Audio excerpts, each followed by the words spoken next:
إن الحمد لله نحمده ونستعينه ونستغفره ونعوذ بالله من شرور أنفسنا ومن سيئات أعمالنا من يهده الله فلا مضل له ومن يضلل فلا هادي له وأشهد أن لا إله إلا الله وأشهد أن محمدا عبده ورسوله فإن خير الحديث كتاب الله وخير الهدي هدي محمد صلى الله عليه وسلم وشر الأمور محدثاتها وكل محدثة بدعة وكل بدعة ضلالة وكل ضلالة في النار فأعوذ بالله السميع العليم من الشيطان الرجيم بسم الله الرحمن الرحيم فأقم وجهك للدين حنيفا فطرة الله التي فطر الناس عليها لا تبديل لخلق الله ذلك الدين القيم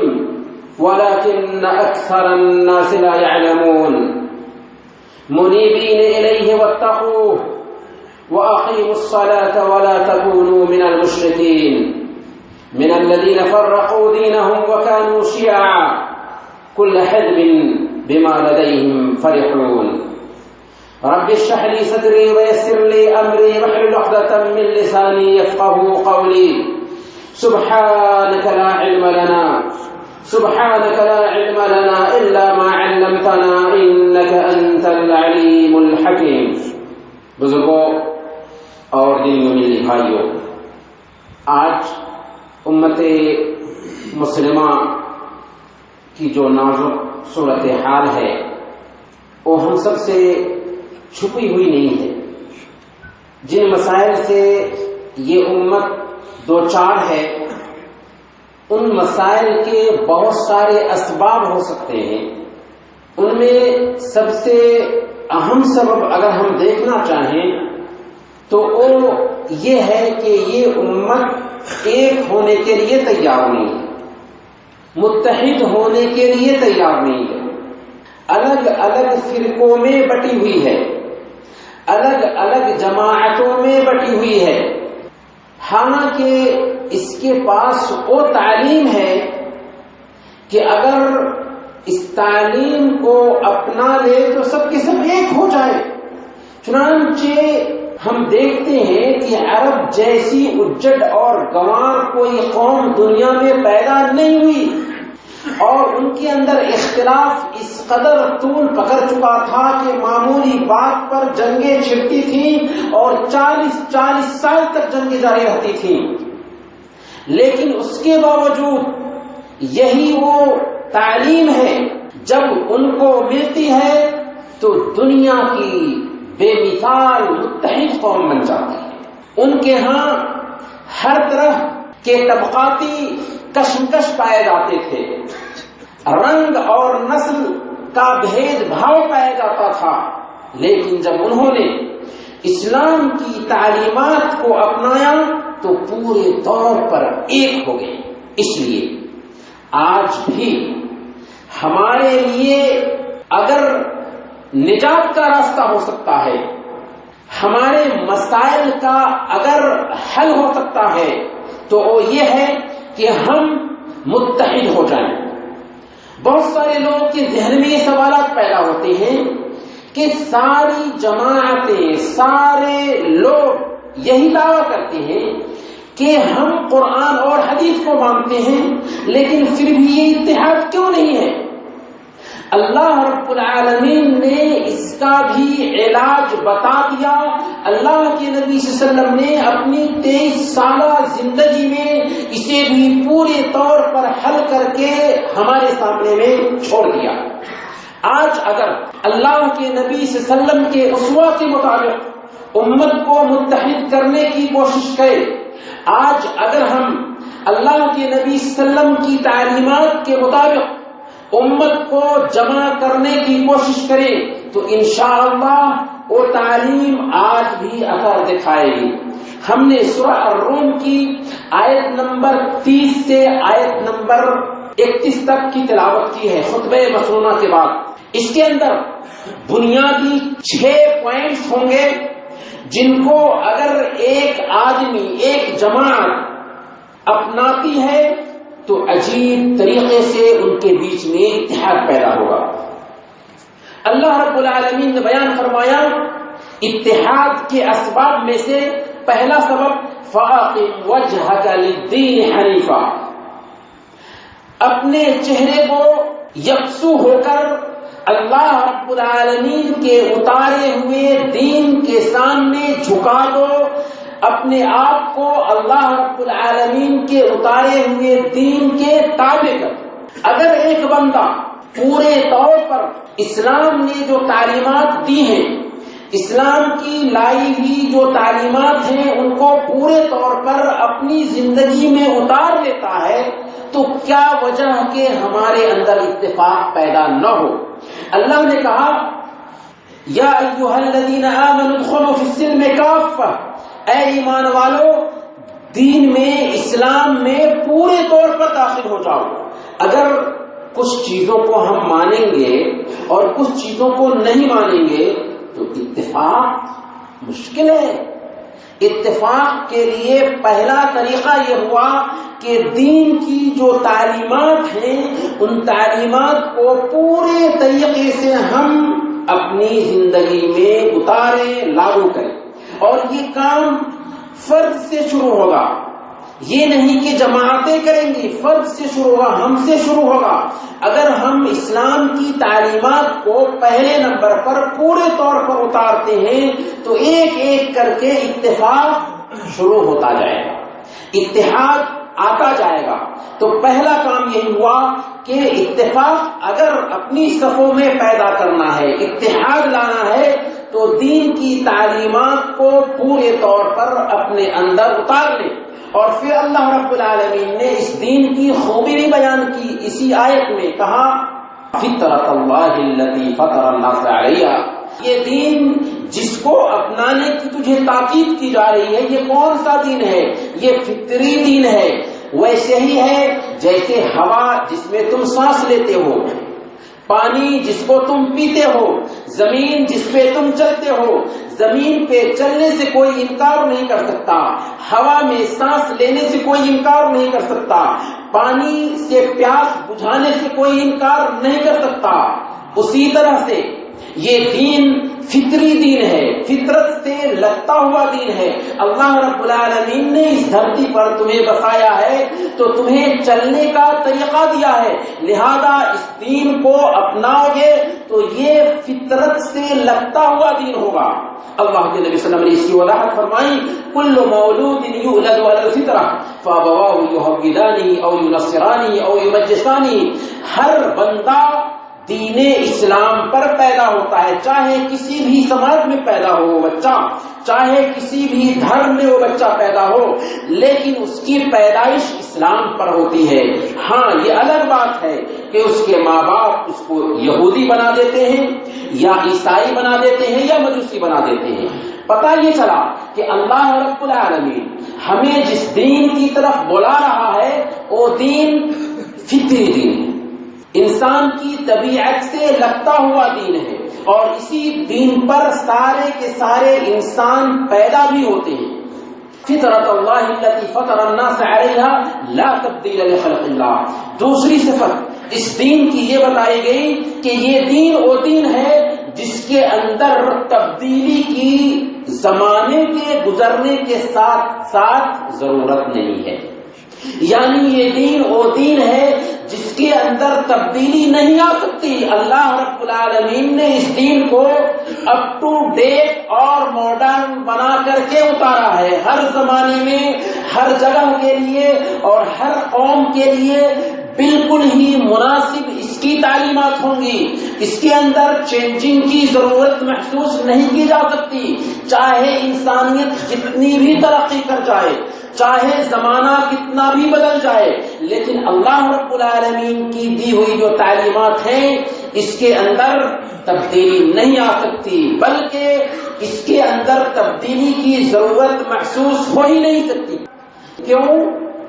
اس لیے کہ انسانوں کے جو بنائے ہوئے قوانین ہوتے ہیں، جس کو ہم ملک کا دستور ہم کہتے ہیں، یہ قوانین انسانوں کے حالات کو دیکھ کر کے بناتا ہے۔ انسانوں کی طبیعت کو دیکھ کر کے بناتا ہے، زندگی گزارنے کے اسٹائل کو دیکھ کر کے بناتا ہے، لیکن اللہ رب العالمین نے انسانوں کے زندگی گزارنے کے لیے جو قانون دیا ہے اسے لائف اسٹائل، انسانوں کی زندگی کو دیکھ کر کے اللہ رب العالمین نے نہیں بنایا، بلکہ فطرت پر بیس کیا ہے۔ انسان کی طبیعت میں جو چیزیں تھیں اس کے حساب سے یہ تعلیمات دی ہیں۔ فطرت ہے، نیچر ہے، جیسے انسان کھانا کھاتا ہے یہ نیچر ہے، ہوا میں سانس لیتا ہے یہ نیچر ہے، پانی پیتا ہے یہ نیچر ہے، ویسے ہی اسلام کی جو تعلیمات ہیں یہ فطرت پر بیس کرتی ہیں، اس کا کوئی انکار کر ہی نہیں سکتا، اس لیے اس کے اندر چینجنگ کی ضرورت نہیں ہے۔ فطرت اللہ التي فطر الناس عليها لا تبديل لخلق اللہ ذلك الدین القیم۔ اللہ نے پھر کہا کہ دیکھو یہ جو دین ہے یہ تو فطرت پر بیس کرتا ہی ہے، اس کے اندر تبدیلی نہیں ہو سکتی، اور یہ دین نہایت ہی پختہ دین ہے، ٹھوس دین ہے، اس کے اندر کسی طرح کی تبدیلی کی ضرورت محسوس نہیں ہو سکتی۔ وَلَكِنَّ أَكْثَرَ النَّاسِ لَا يَعْلَمُونَ، لیکن اکثر لوگ اس حقیقت کو جانتے نہیں، اکثر لوگوں کو معلوم نہیں ہے کہ اس دنیا میں انسانوں کی نجات کے لیے اگر کوئی دین آیا ہے تو وہ دین اسلام ہے، اکثر لوگوں کو اس کا علم نہیں ہے۔ جن لوگوں کو معلوم ہے وہ بھی دوسروں کو نہیں بتاتے ہیں، اس لیے اللہ پاک نے بیان فرمایا وَلَكِنَّ أَكْثَرَ النَّاسِ لَا يَعْلَمُونَ، اکثر لوگ نہیں جانتے ہیں کہ حقیقت کیا ہے، دین نجات دینے والا کون سا ہے، اور کس دین کو اپنا کر کے ایک انسان نجات پا سکتا ہے، کون دین ہے جو انسان کی فطرت سے اور طبیعت سے لگتا ہوا دین ہے جس کے اندر تبدیلی نہیں آ سکتی، اس کو اکثر لوگ نہیں جانتے۔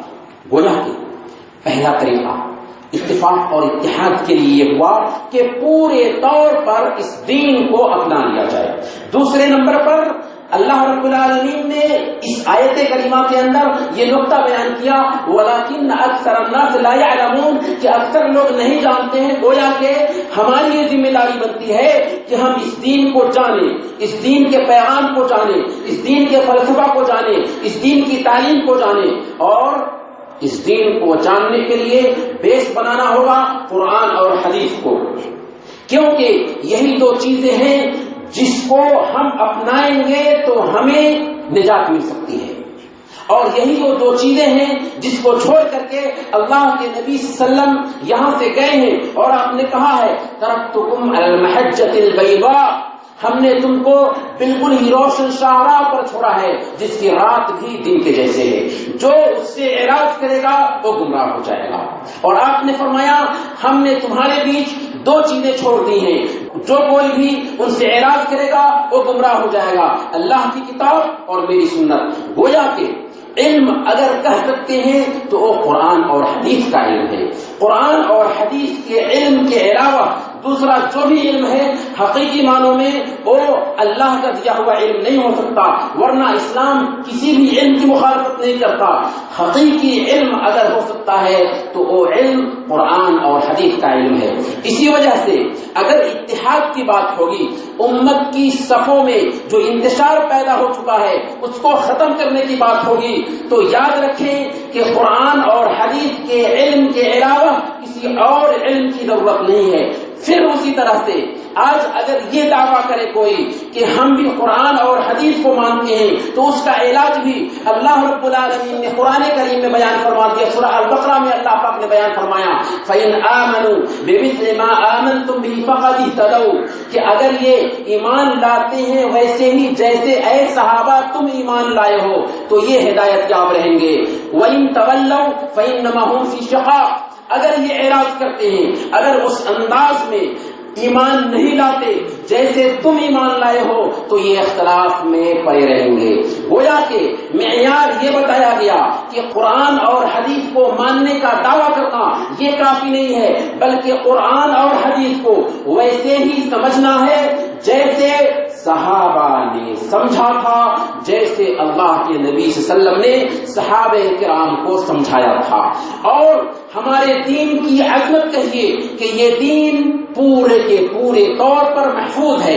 یعنی اللہ کے نبی صلی اللہ علیہ وسلم نے جیسے قرآن کو اور جیسے اپنی سنت کو صحابہ کرام کو سمجھایا تھا، ویسے ہی آج وہ ساری کی ساری تعلیمات یعنی صحابہ کرام کی سمجھ، صحابہ کرام کی سوچ آج ہمارے بیچ میں پورے طور پر محفوظ ہے. اگر ایک انسان اپنے مسائل کو حل کرنا چاہتا ہے، اختلافات کو ختم کرنا چاہتا ہے، تو دوسرے نمبر پر ضروری ہے کہ قرآن اور حدیث کا علم حاصل کرے اور صحابہ کرام نے جیسے قرآن اور حدیث کو سمجھا تھا ویسے ہی سمجھنے کی کوشش کرے. اس لیے ہم دیکھتے ہیں کہ صحابہ کرام کے بیچ میں کس طرح کے اختلافات نہیں تھے، جماعت بندیاں نہیں تھیں، پارٹی بازیاں نہیں تھیں، کیونکہ ڈائریکٹ انہوں نے اللہ کے نبی صلی اللہ علیہ وسلم سے قرآن اور حدیث کا علم حاصل کیا تھا. آج بھی ہمارے بیچ سے یہ اختلافات ختم ہو سکتے ہیں، شرط یہ ہے کہ ہم دوسرے نمبر پر قرآن اور حدیث کا علم حاصل کریں اور اسے ویسے ہی سمجھیں جیسے صحابہ کرام نے سمجھا تھا. تیسرے نمبر پر اللہ رب العالمین نے اسی آیت کریمہ کے اندر آگے بیان فرمایا منیبین الیہ کہ اختلافات کو ختم کرنا چاہتے ہیں تو تمہارے اندر اخلاص آنا چاہیے. تمہیں چاہیے کہ تمہارے دل میں اللہ کا ڈر آ جائے، تم اللہ کی طرف رجوع کرو، تمہارے اندر انا نہ ہو، تمہارے اندر جماعت کی فکر نہ ہو، تمہارے اندر انا کی بات نہ ہو. اگر انا کی بات ہوگی، جماعت کی فکر ہوگی اور مفادات ہوں گے تو کسی صورت میں اتحاد نہیں آ سکتا، بلکہ اللہ کی طرف رجوع کرو، اللہ کی اطاعت کی طرف رجوع کرو، اللہ کے نبی کی سنت کی طرف رجوع کرو. رجوع کرنا ہے، کسی طرح کا اختلاف ہو جاتا ہے تو فوراً اللہ اور اس کے رسول کی طرف رجوع کرنا ہے. اللہ پاک نے بھی اس کو قرآن کریم میں کھول کر کے بیان کر دیا، یا ایھا الذین آمنوا اطیعوا اللہ واطیعوا الرسول واولی الامر منکم فان تنازعتم فی شیء فردوه الی اللہ والرسول. اے ایمان والو، اللہ کی اطاعت کرو، رسول کی اطاعت کرو اور اولو الامر کی اطاعت کرو. لیکن اگر کسی معاملے میں تمہارے بیچ اختلاف ہو جائے تو کیا اس وقت بھی امام کی بات مانو گے؟ اس وقت بھی اولو الامر کی بات مانو گے؟ نہیں. فردوه الی اللہ والرسول. اگر اختلاف ہوتا ہے تو اس اختلاف کو ختم کرنے کے لیے تمہیں چاہیے کہ تم اللہ اور اس کے رسول کی طرف سے لوٹاؤ، کیونکہ ہمارا دین محفوظ ہے. اسی لیے چاروں ائمہ نے بیک زماں کہا کہ اگر میری بات اللہ اور اس کے رسول کی بات سے ٹکرا جائے تو میری بات کو دیوار پر مار دینا. سارے ائمہ نے یہی کہا ہے. اس لیے قاعدہ یہ بتایا گیا کہ اگر اختلاف ہوتا ہے تو رجوع کریں اللہ کی طرف. ہمارے دل میں اخلاص آ جائے، اللہ سے رجوع کریں گے اور اختلافات کو اللہ اور اس کے رسول کی طرف لوٹائیں گے تو اختلافات دور ہوں گے اور ہماری صفوں میں اتحاد پیدا ہوگا. چوتھا نقطہ اللہ رب العالمین نے اسی آیت کریمہ کے اندر بیان فرمایا منیبین الیہ واتقوہ. تمہارے اندر اللہ کی طرف رجوع کرنے کے ساتھ ساتھ تقوی بھی آنا چاہیے. تقوی کیا ہے؟ تقوی یہ ہے کہ اللہ رب العالمین نے جن کاموں کا حکم دیا ہے ان کاموں کو کرنے لگ جائیں اور جن کاموں سے روک دیا ہے ان سے اپنے آپ کو روک لیں. حضرت علی رضی اللہ تعالی عنہ تقوی کی تعریف کرتے ہوئے کہتے ہیں الخوف من الجلیل والعمل بالتنزیل والقناعة بالقلیل والاستعداد لیوم الرحیل. اللہ کا ڈر، شریعت کے مطابق عمل، کم پر قناعت اور آخرت کے دن کی تیاری. ایک انسان کے اندر اللہ کا حقیقی معنوں میں ڈر پیدا ہو جائے، اللہ رب العالمین کی شریعت کے مطابق یعنی قرآن اور حدیث کے مطابق وہ عمل کرنے لگ جائے، اللہ رب العالمین نے جتنا اسے دیا ہے اس کے اوپر قانے ہو جائے اور آخرت کی دن کی تیاری میں وہ لگ جائے تو حقیقی معنوں میں وہ تقوی شعار بن گیا، حقیقی معنوں میں اس کے اندر تقوی آ گیا، وہ متقی بن گیا. تو گویا کہ چوتھے نمبر پر یہ نقطہ بیان کیا گیا کہ ہمارے اندر تقوی آ جائے. اس کے بعد کہا وَأَقِيمُوا الصَّلَاةَ وَلَا تَكُونُوا مِنَ الْمُشْرِكِينَ. پانچویں نمبر پر یہ بھی ضروری ہے کہ نماز قائم کریں اور نماز قائم کرنے کا مفہوم یہ ہوا کہ صرف نماز ادا نہیں کرنا ہے، صرف نماز نہیں پڑھنا ہے بلکہ نماز کو قائم کرنا ہے مسجد میں آ کر کے. اسی لیے حضرت عبداللہ بن مسعود رضی اللہ تعالی عنہ فرماتے ہیں، صحیح بخاری کی روایت ہے وَلَقَدْ رَأَيْتُنَا وَمَا يَتَخَلَّفُ عَنْهَا إِلَّا مُنَافِقٌ مَعْلُومُ النِّفَاقِ. میں نے دیکھا اللہ کے نبی صلی اللہ علیہ وسلم کے زمانے میں کہ اس نماز باجماعت سے وہی پیچھے رہتا تھا جس کا نفاق بالکل کھل گیا ہوتا تھا اور کوئی پیچھے نہیں رہتا تھا. فجر کی نماز میں بھی عبداللہ بن ابی آیا کرتا تھا جو منافق تھا، منافقوں کا سردار تھا، یعنی وہی جماعت کی نماز سے پیچھے رہتا تھا جس کا نفاق بالکل کھل گیا ہوتا تھا. ورنہ صحابہ کرام کو تصور نہیں تھا کہ کوئی کلمہ لا الہ الا اللہ کا اقرار کرنے والا ہو، کوئی اپنے آپ کو مسلمان کہتا ہو اور وہ 5 وقت کی نمازوں میں مسجد میں دکھائی نہ دے. یہ تصور نہیں تھا صحابہ کرام کا. ہاں، اس کے بارے میں تصور کیا جا سکتا تھا جس کا نفاق ظاہر ہو چکا تھا. اگر ہم اپنی صفوں میں اتحاد پیدا کرنا چاہتے ہیں تو ہمیں نمازوں کی پابندی کرنی ہوگی. نماز عجیب طریقے سے ایک انسان کو متحد کرتی ہے. ایک انسان نماز پڑھتا ہے، دوسرا انسان نماز نہیں پڑھتا، کیسے اتحاد آئے گا بھائی؟ کیسے اتحاد آئے گا؟ اتحاد کا کوئی سوال ہی پیدا نہیں ہوتا. اس لیے اتحاد کی بات ہوگی تو نمازوں کی پابندی کرنی ہوگی. جب ایک انسان نماز کے لیے آتا ہے، عجیب طریقے سے ایک نمازی کا دل دوسرے نمازی سے جڑتا ہے اور ہر انسان جو سوچ رکھتا ہے، جو عقیدہ رکھتا ہے، اسی عقیدے والوں کے ساتھ میں وہ ملتا ہے اور اسی عقیدے والوں کے ساتھ وہ جڑتا ہے. اس لیے اگر ایک نمازی ہوگا تو نمازی اس سے جڑے گا، سارے لوگ نمازی بنیں گے تو دل قریب ہوگا اور اس طرح سے اتفاق اور اتحاد پیدا ہوگا. آخری نقطہ جو چھٹا نقطہ ہے، اللہ رب العالمین نے اسی آیت کریمہ میں بیان فرمایا وَلَا تَكُونُوا مِنَ الْمُشْرِكِينَ. کہا اقیموا الصلاۃ، نماز قائم کرو، وَلَا تَكُونُوا مِنَ الْمُشْرِكِينَ، اور مشرکوں میں سے مت ہو جاؤ. اس سے پتہ کیا چلا کہ جو لوگ نماز قائم نہیں کرتے وہ بہت خطرناک طور پر ہے. اللہ نے کہا کہ مشرکوں میں سے مت ہو جاؤ. گویا کہ نماز کا ترک کرنا اس سے شرک لازم آتا ہے، اس سے کفر لازم آتا ہے. اللہ کے نبی صلی اللہ علیہ وسلم نے بیان فرمایا من ترک الصلاۃ متعمدا فقد کفر، جس نے جان بوجھ کر کے نماز کو چھوڑ دیا اس نے کفر کیا. معمولی بات نہیں ہے. اللہ رب العالمین نے آخری نقطہ یہ بیان فرمایا وَلَا تَكُونُوا مِنَ الْمُشْرِكِينَ. اور شرک کا اپوزٹ کیا ہے؟ لا الہ الا اللہ محمد رسول اللہ. کلمہ لا الہ الا اللہ شرک کا اپوزٹ ہے، جس کو آج ہم پڑھتے ہیں، اپنے بچوں کو پڑھاتے ہیں. لیکن عجیب بات یہ ہے کہ دنیا کے سارے کلمات میں سب سے مظلوم یہی کلمہ سمجھا جا رہا ہے، سب سے مظلوم یہی کلمہ سمجھا جاتا ہے ہمارے سماج میں، کیونکہ ہم تو اسے پڑھتے ہیں لیکن سمجھتے نہیں. ضرورت ہے کہ کلمہ لا الہ الا اللہ محمد رسول اللہ کو سمجھا جائے اور اس کے مطابق اپنے آپ کو ڈھالنے کی کوشش کی جائے. کیونکہ لا الہ الا اللہ کا مطلب کیا ہوتا ہے؟ اس کا مطلب یہ ہے کہ ہماری پیشانی اگر جھکے گی تو صرف ایک اللہ کے سامنے جھکے گی. اگر ہم مانگیں گے تو صرف ایک اللہ سے مانگیں گے. اگر ہم مدد طلب کریں گے تو صرف ایک اللہ سے مدد طلب کریں گے. ہم رکوع کریں گے، سجدہ کریں گے، دعا کریں گے، اللہ رب العالمین سے دعا کریں گے. اللہ کے علاوہ کسی اور کو مشکل کشا اور حاجت روا، مشکل دور کرنے والا اور حاجت پوری کرنے والا نہیں مانیں گے. یہ ہے لا الہ الا اللہ کا مفہوم. اور جب اسے ہم اپناتے ہیں تو شرک سے دور رہتے ہیں. خلاصہ میری بات کا یہ ہوا کہ آج جتنے بھی نعرے ہیں اتحاد اور اتفاق کے، اگر قرآن اور حدیث کو بیس بنا کر اتحاد اور اتفاق کی بات نہیں کی جاتی ہے تو وہ نعرے جھوٹے ہوں گے. کیونکہ کوئی بھی قوم اگر اکٹھا ہوتی ہے تو عقیدے کی بنیاد پر اکٹھا ہوتی ہے. آخر پوری دنیا کی طاقتیں کیوں اسلام کے خلاف میں اکٹھا ہیں؟ عقیدے کی بنیاد پر اکٹھا ہیں. ان کا عقیدہ ایک ہے، اگرچہ مذہب الگ الگ ہے لیکن عقیدہ ایک ہے، شرک ہے، کفر ہے. اس لیے اسلام کے خلاف ساری طاقتیں اکٹھا ہوتی ہیں. ہم بھی عقیدے میں ایک ہوں گے، قرآن اور حدیث کو بنیاد بنائیں گے تو ہم بھی ایک ہو جائیں گے. اگر بنیاد قرآن اور حدیث کو نہیں بنائیں گے، قرآن اور حدیث کو صحابہ کی سمجھ کے مطابق سمجھنے کی کوشش نہیں کریں گے تو قیامت کی صبح تک اتحاد نہیں آ سکتا. اللہ تعالیٰ سے دعا ہے کہ اللہ تعالیٰ ہمارے صفوں میں اتحاد پیدا فرمائے. وصلی اللہ علی نبینا محمد وعلی آلہ وصحبہ اجمعین. بارک اللہ لنا ولکم فی القرآن العظیم ونفعنا وإياكم بالآیات والذکر الحکیم. انہ تعالی جواد کریم ملک بر.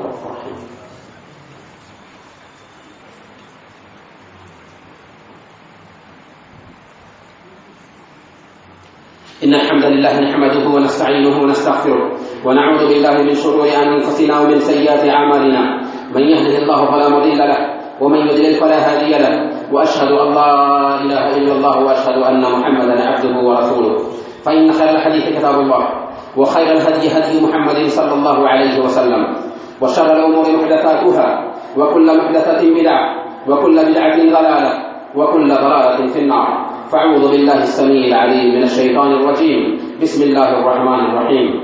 إن الله وملائكته يصلون على النبي يا أيها الذين آمنوا صلوا عليه وسلموا تسليما. اللهم صل وسلم وبارك على محمد وعلى آل محمد كما باركت على إبراهيم وعلى آل إبراهيم إنك حميد مجيد. وارض اللهم عن الخلفاء الراشدين أبي بكر وعمر وعثمان وعلي وعن سائر الصحابة أجمعين. اللهم أمطر شعبيب رضوانك على جميع المؤمنين والمؤمنات والمسلمين والمسلمات الأحياء منهم والأموات. اللهم لا تدع لنا ذنبا إلا غفرته، ولا هما إلا فرجته، ولا دينا إلا قضيته، ولا حاجة من حوائج الدنيا إلا قضيتها يا أرحم الراحمين. اللهم أعز الإسلام والمسلمين، وأذل الشرك والمشركين، ودمر أعداءك أعداء الدين. اللهم أعز الإسلام والمسلمين، وأذل الشرك والمشركين، ودمر أعداءك أعداء الدين. اللهم أجرنا من النار، اللهم أجرنا من النار، اللهم أجرنا من النار، ولا تجعلنا من حطب النار، فإنها بئس المثوى وبئس القرار. عباد الله رحمكم الله، إن الله يأمر بالعدل والإحسان وإيتاء ذي القربى وينهى عن الفحشاء والمنكر والبغي يعظكم لعلكم تذكرون. اذكروا الله يذكركم وادعوه يستجب لكم، ولذكر الله أكبر والله يعلم ما تصنعون.